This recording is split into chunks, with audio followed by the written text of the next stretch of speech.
2016 I completed my engineering and right after engineering मैंने UPSC civil services examination को देने का फैसला किया। 2016 से लेके 2019 तक मैंने 3 अटेम्प्ट दिए इस एग्जामिनेशन के पीछे। इन द मीनवाइल मैंने 10 और एग्जामिनेशंस को अटेम्प्ट किया जिसमें से मैंने 3 क्लियर भी किया है, बट अनफॉर्चुनेटली मैं यूपीएससी सिविल सर्विसेज क्लियर नहीं कर पाया। सो इस वीडियो में मैं 7 ऐसे लेसन्स शेयर करना चाहूँगा आपके साथ जो मैंने अपने 3 साल के जर्नी में सीखे हैं। Number 1 lesson which I learned is consistency is much more important than intensity. 2016 में जब मैं राजेंद्र नगर में शिफ्ट हुआ आफ्टर कंप्लीटिंग माई इंजीनियरिंग, मैंने एनसीईआरटीज़ को कवर करने का कोशिश किया। कोचिंग कुछ 10-15 दिन में चालू होने वाला था, तो मैंने सोचा कि क्यों ना मैं अपना बेसिक्स को एंड फाउंडेशंस को थोड़ा क्लियर कर लूँ before I begin the coaching programme. करीब 10 दिन का टाइम था, तो मैंने ये डेडलाइन लिया कि मुझे 10 दिन के अंदर कंप्लीट करना है अपने सारे एनसीईआरटीज़ को। एंड मैंने जी जान लगा कि कंप्लीट जरूर किया, बट देन अनफॉर्चुनेटली उसकी वजह से ये हुआ कि मुझे बर्नआउट हो गया था, मुझे और पढ़ने का मन ही नहीं कर रहा था। आप समझ रहे हो, 10 दिन के अंदर पूरा एनसीईआरटी कवर करना इज इक्वलेंट टू जितना भी आपने अपने स्कूल टाइम में पढ़ा हो उसको कवर करना 10 दिन के अंदर। उसकी वजह से बहुत ही ज़्यादा गंदा बर्नआउट हुआ था। I didn't want to study any longer. Coaching began and धीरे धीरे मैं क्लासेस भी जाने लगा, but then one thing I realise was कि आपको कंसिस्टेंट रहना है। It's a marathon not a sprint. आपको 10 दिन के लिए नहीं पढ़ना, आपको करीब 1.5-2 साल के लिए पढ़ना है। तो stick to a schedule which you can follow and उतने ही आप अपने आप को सबसे ज़्यादा अच्छे से जानते हो। ना आपके कोचिंग के सर आपको जानते हैं या मैम आपको जानती है, ना आपके फ्रेंड्स आपको ज़्यादा अच्छा जानते हैं, आप अपने आप को अच्छा जानते हो। तो please accordingly custom schedule build करो जो आप कवर कर सकते हो एंड जो आपको बर्नआउट फील ना करे। So first lesson is consistency is more important then intensity. Second lesson which I learned is engineering में मैं एक दिन पहले एग्जामिनेशन के पढ़ लेता था। आप उसको रोड लर्निंग भी बोल सकते हो या उसको मग करना भी बोल सकते हो, कैसे भी समझ लो इस चीज़ को, बट मैं रट्टा मार के या जिस तरह से भी कॉन्सेप्ट को समझ के जस्ट लिख के आ जाता था एग्जामिनेशन में। एंड यही माइंडसेट मेरा इस एग्जामिनेशन के टुवर्ड्स भी था। बाय डिफ़ॉल्ट था, मैंने सोचा नहीं था कि मेरे को ऐसा करना है, बट देन वो आदत का बात होता है। 4 साल आपने वही किया तो आपको लगता है आप इस एग्जाम को भी इस तरह से निकाल सकते हो, बट आप चीज़ें क्लियर रखो। 10 से 12 सब्जेक्ट्स हैं इस एग्जामिनेशन में एंड आपको कॉन्सेप्चुअल क्लैरिटी ज़्यादा इम्पॉर्टेंट है इस एग्जामिनेशन के लिए रैदर दैन रॉट लर्निंग या मेमोराइजेशन। कुछ चीज़ है जैसे मैप्स के बारे में, जियोपॉलिटिकल जो आपके मैप्स हैं, फिजिकल मैप्स, पॉलिटिकल मैप्स में आपको रिक्वायरमेंट होता है, रिवर्स का एक्सेट्रा, तो उसमें आपको मेमोराइजेशन का जरूरत है, बट देन आप उसमें कॉन्सेप्चुअल क्लैरिटी बहुत इंपॉर्टेंट है। खास करके जब आप न्यूज़पेपर पढ़ रहे हो, फॉर एग्जांपल इजराइल ईरान का वॉर चल रहा है, तो उसमें आपको कुछ क्वेश्चंस पूछने हैं जैसे what, when, where, why, how etcetera, and then उसी करंट अफेयर्स के टॉपिक से आपको स्टैटिक भी कवर करना है। तो आपका इस तरह से कॉन्सेप्चुअल क्लैरिटी बढ़ेगा, जनरल अवेयरनेस बढ़ेगा एंड जो जिस तरह से न्यूज़पेपर पढ़ रहे हैं आपको याद भी रहेगा कि आप क्या पढ़ रहे हो। तो करंट एंड स्टैटिक को मिला के आपको कॉन्सेप्चुअल क्लैरिटी करते हुए आपको अपने टॉपिक्स को कवर करना है एंड नॉट जस्ट आपको मक करना है। अगर इतना चीज़ है मक करने को कि आप कर नहीं पाओगे, it is not at all possible. So please make sure that you are understanding your topics whatever you are reading thoroughly and then आप उसको रिवाइज करके उसको यूज़ कर पाए। रट्टा मत मारना, नहीं याद रह पाएगा and you will fail. So please rote learning में आप के वजह कॉन्सेप्चुअल क्लैरिटी पर फोकस करना। Next important lesson I learn was that self study is much more important than coaching institutes. Hear me out, मैं ऐसा क्यों बोल रहा हूँ? मेरे को लगता था कि अगर मैं कोचिंग प्रोग्राम में एनरोल कर लूँगा UPSC, it would be a cake walk for me, which is partially true because आपको कोचिंग इंस्टीट्यूट में आपके साथ बहुत और सारे स्टूडेंट्स होते हैं, तो आप में और उनमें डिफरेंस क्या रहता है? कोचिंग इंस्टीट्यूट आपके गाइड की तरह, एक मेंटर की तरह है। हर कोचिंग इंस्टीट्यूट अच्छा है, वो आपको टॉपिक्स एंड सब्जेक्ट्स अच्छे से पढ़ा देंगे, बट देन आपको ही घर जाके उस पोर्शन को रिवाइज करना है, उससे नोट्स बनाना है, उसको आंसर राइटिंग में प्रैक्टिस में अपनाना है अपने साथ वो नोट्स को। तो आप प्लीज़ ये समझो, self study is much more important. आपको कोचिंग इंस्टीट्यूट सही डायरेक्शन में गाइड कर देंगे, but then it is you who have to walk towards in the right direction. आप समझ रहे हो बात को? आपको कंपास की तरह दिखा दिया जाएगा कि आपको इस डायरेक्शन जाना है, बट देन आपको ही चलना है या आपको ही भागना है उसकी तरफ। So self study is just one part, coaching is just one part. Self study के अंदर आता है आपका revision, mocks, answer writing, revision etcetera along with the coaching का जो भी आप प्रोग्राम में पढ़ रहे हो. So coaching alone is not just sufficient, आपको सेल्फ स्टडी भी करना है. अब मेरे ही अपना एग्जाम्पल देता हूँ. मैं जब यूपीएससी के लिए तैयारी चालू किया था 2016 में, 4.5 घंटा तो मैं कोचिंग इंस्टीट्यूट्स में ही जाता था, 2 घंटा ऑप्शनल्स के लिए, 2.5 आवर्स जीएस के लिए, एंड ये करीब 10 मंथ्स तक चला था इस तरह से. तो 4.5 घंटा तो दिन में आपका इस तरह से ही माइनस हो रहा है. एंड आप लगा लो कि आप 7 से 8 घंटा सो रहे हो, तो 12.5 घंटा तो आपका ऐसे ही माइनस हो गया. न्यूज़पेपर रीडिंग सिंस मैं नया चालू कर रहा था, तो उसमें भी 1 से 1.5 घंटा लग ही जाता था. धीरे धीरे टाइम कम हो गया था. बट देन आप ये चीज़ समझो कि आपको खाना भी खाना है, आपको रेस्ट भी करना है, and you are not a machine. So इसीलिए इट इज़ वेरी इंपॉर्टेंट कि आप जो कोचिंग इंस्टीट्यूट आपको आज पढ़ा रहे हैं उसी के बेसिस पे आप आज तुरंत इस चीज़ को पढ़ लो, रिवाइज कर लो, नोट्स भी बना लो, वरना आपको ये चीज़ याद नहीं रहने वाला है. एंड ऑल्सो इम्पॉर्टेंट इज़ कि अप्रोटिव विच इज़ देयर इज़ कि अगर सपोज आपको पता है कि आज हिस्ट्री में एक पर्टिकुलर पोर्शन पढ़ाने वाले हैं क्लास में, तो आप previous year question papers and syllabus को देख के जो एग्जामिनेशन में पूछा गया, and then go for the coaching institute का class. Once it is done, come back and check कि previous year question papers and syllabus को देखने के बाद आप देखो कि आप आंसर्स कर पा रहे हो कि उस प्रीवियस ईयर क्वेश्चन पेपर को. अगर नहीं तो फिर क्या चीज़ मिसिंग है, क्या आपको एडिशनल पढ़ना है, एंड देन डिसाइड कि आपको बुक से क्या चीज़ पढ़ना है, क्या नहीं पढ़ना है.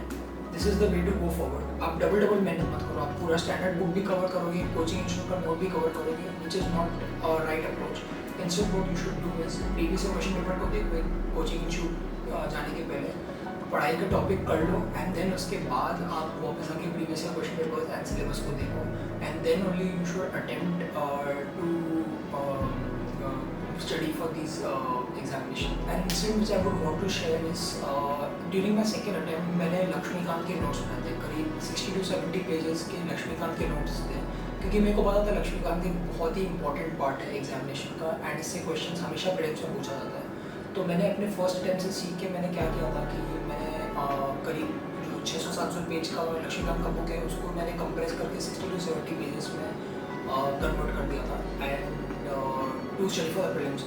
But one key lesson which I want you guys to take from here is कि मैंने इसको रिविजन नहीं किया था. आप समझ रहे हो सर, 60 से 70 पेजेस को बनाने के बाद इतना बर्न आउट हो गया था कि I forgot to revise it in midst of giving so many mock tests and prelims का रिविजन के चक्कर में. And since मैंने रिवाइज नहीं किया था, मेरे को कुछ भी याद नहीं था. Fortunately थर्ड अटेम्प्ट तक मेरे को prelims point of view and main point of view से लक्ष्मीकांत का वो नोट्स काफ़ी हेल्प किया, बट उस अटेम्प्ट में मेरे को कुछ भी याद नहीं रहा. And the point I am trying to make over here is कि revision is very very important. There is something called the forgetting curve, आपको यहाँ पे दिख जाएगा उसका विजुअल. इसमें क्या होता है कि आपको डे 2 या डे 3 तक मैक्सिमम 30% चीज़ याद रहता है, एंड बाई डे 6 आपको कुछ भी याद नहीं रहता जो भी आप पढ़ रहे हो. आज सपोज आज आपने कॉपी आपने आप एक बुक का कुछ एक पर्टिकुलर पोर्शन पढ़ा या कोचिंग इंस्टीट्यूट का नोट्स ही सपोज पढ़ा, आज डे 1 है, सपोज मंडे है, एंड आज आप उस बुक्स को पढ़ रहे हो. 3 दिन के बाद आपको 30% रिटेंशन रहने वाला है जो भी आपने पढ़ा है आज, एंड डे 6 तक तो 0 हो जाएगा. तो it is very important that you have revision as a schedule in your daily schedule. Daily आपके पढ़ाई के शेड्यूल में revision should be there, and आप उसको डेली रिवाइज करो, बट आपको एग्जामिनेशन के पहले तक कुछ भी याद नहीं रहने वाला है. Your mind will be a blank slate for that information. So revision is very very important. मेरे मिस्टेक से प्लीज़ आप सीखो. जो भी आप पढ़ रहे हो, जिसका भी नोट्स बना रहे हो, उसको डेली बेसिस पे रिवाइज करो. किसी को पढ़ाओ, अगर आपके छोटे भाई बहन हैं आप उनको पढ़ाओ, या छोटे वीडियोज़ ही बना लो फॉर दैट मैटर, ताकि आपको जो आपने पढ़ा है वो आपको याद रहे. So it is very very important that you do revision from examination point of view. Important lesson I learned from my civil services preparation journey is कि limit your sources. By the end of first attempt I realized कि अगर मैं current affairs multiple coaching institutes के current affair magazine से नहीं करूँगा तो I will not be anywhere. मेरे को prelims में बहुत सारे ऐसे क्वेश्चन आए थे जो मैं सपोज मैं एक पर्टिकुलर कोचिंग इंस्टीट्यूट का करंट अफेयर मैगजीन को पढ़ रहा था, बट देन कुछ ऐसे क्वेश्चन आए थे जो दूसरे करंट अफेयर कोचिंग इंस्टीट्यूट के मैगजीन में कवर कर रखा था. तो उस मिस्टेक को रिपीट ना करूँ, इसलिए मैंने सेकेंड अटेम्प्ट में सोचा कि मैं करीब 3 कोचिंग इंस्टीट्यूट के करंट अफेयर मैगजीन को पढ़ूंगा. It was a big mistake. Let me tell you why. 3 coaching institute का मैगजीन को मतलब आप एक महीने में 300 पेज एंड 12 महीने तो 3600 पेजेस के तो करंट अफेयर नोट्स ही होते हैं. एंड देन उसको मेरे को पढ़ के कंप्रेस करके नोट्स में भी बनाना था।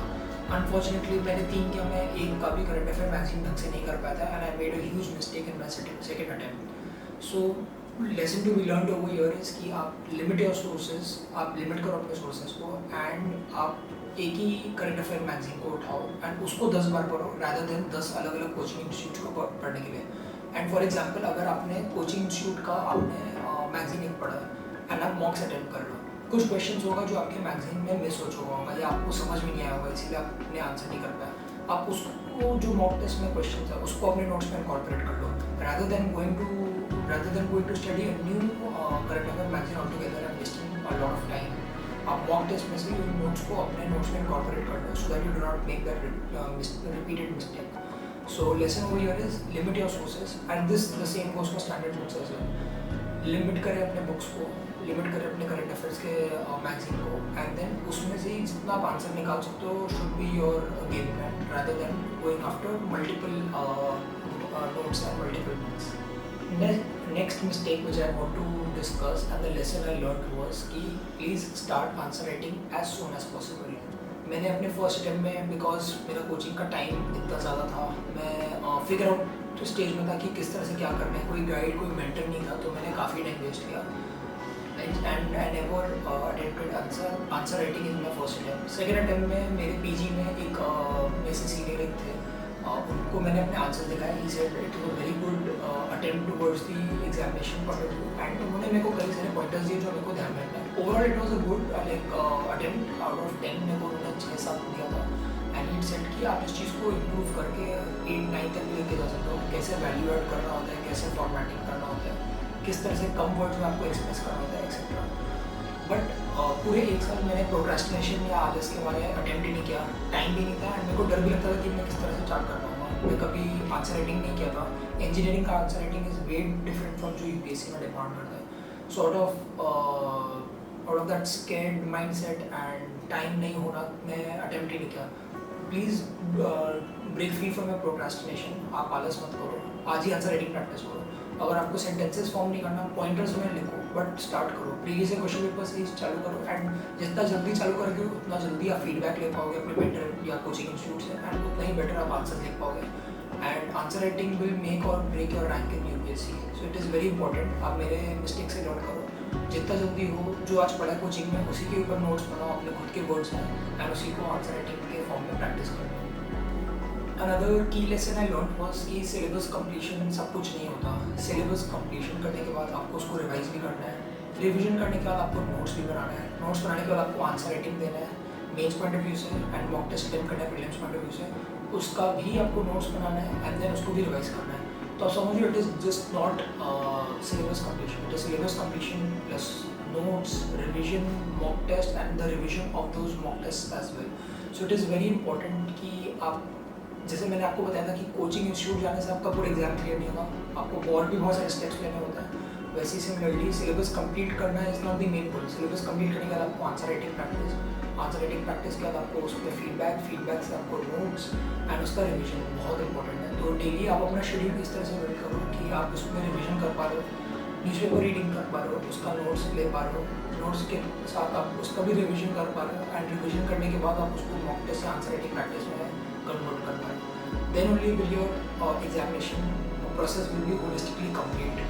It is easier said than done. I know किसी दिन कुछ छूटेगा, किसी दिन कुछ छूटेगा, but then आपको, जैसे मैंने अपने फर्स्ट में बताया था, कंसिस्टेंसी दिखाना है rather than intensity. एक दिन आपने सब कुछ कर दिया, but then अगले 7 दिन तक कुछ नहीं करो, is not fair and it will not lead you to any good spot. तो उससे बेटर है कि आप कंसिस्टेंटली धीरे चीज़ को बढ़ाओ, अपने इनकॉर्पोरेट करो स्टडी शेड्यूल में, and then only will you be able to succeed.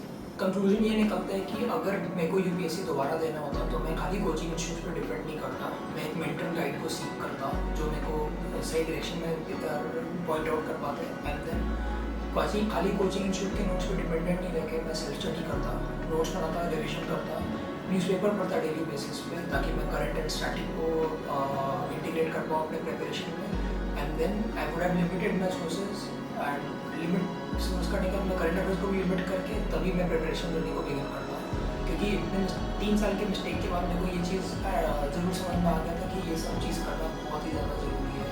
And इन्हीं लेसन्स को सीख के मैंने और भी 3 अपने गवर्नमेंट एग्जाम्स को क्लियर भी किया था। सो आई होप कि आप ये मिस्टेक्स दोबारा नहीं रिपीट करोगे। If you are interested in learning more mistakes which you should not repeat, या और कौन से मिस्टेक्स करने से आप यूपीएससी क्लियर नहीं कर पाओगे, check this video out and I will see you in the next one. Take care.